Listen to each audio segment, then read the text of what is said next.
Hey everyone, welcome back to Fandom Frontline. Today I'll be taking a retrospective look at Barbarian, Zach Cregger's 2022 horror debut that's still talked about 3 years later.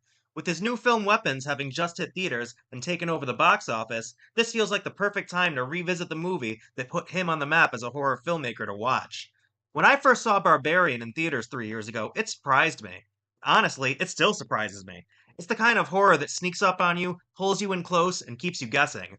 More than that, it's not just about scares. It's a sharp, sometimes uncomfortable commentary on gender, misogyny, power, and what really defines a monster.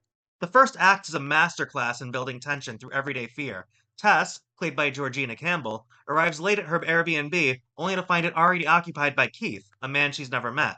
Right away, the film taps into a very real kind of terror, the uncertainty women face when they don't know if a stranger is a threat.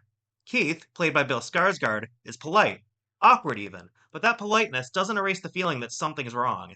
That tension, that limbo between harmless and dangerous, is Barbarian's first big statement. Sometimes the scariest thing isn't a monster in the basement, but the very real risk of who you can trust. Just when you think you know where the story's headed, the film pulls the rug out. Tess discovers a hidden basement, and suddenly the story shifts gears. Then unexpectedly we jump to AJ, played by Justin Long, a washed up Hollywood actor dealing with serious allegations. Watching AJ stroll into that same basement without fear, his privilege keeping him utterly blind to danger, flips the story on its head. It's a darkly funny, terrifying look at how different people experience risk, and how oblivious some can be to other spheres. And yes, there is a literal monster in this film, too. The Mother, a grotesque figure born from generations of abuse, who lives in the tunnels beneath the house. But Barbarian doesn't let you off the hook by blaming just the supernatural. The movie's real horror is the cruelty and violence that hide in plain sight, passed down and perpetuated through cycles of abuse.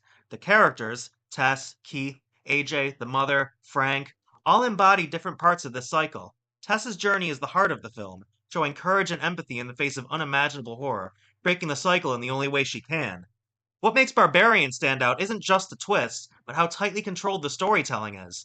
The cast is incredible. Georgina Campbell grounds it with real emotion, Bill Skarsgård perfectly walks that fine line of creepy and kind, and Justin Long delivers one of the most memorably detestable performances in recent horror. Visually, the film uses the house itself as a character, contrasting bright, open spaces with claustrophobic basements to reinforce those shifts in perspective and tension. 3 years later, Barbarian still feels fresh, a horror film that's scary because it makes us confront uncomfortable truths about safety, power, and just who gets to feel safe.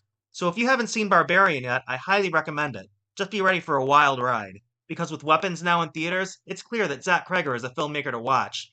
If Barbarian was a promise, Weapons will be the proof of what he's capable of.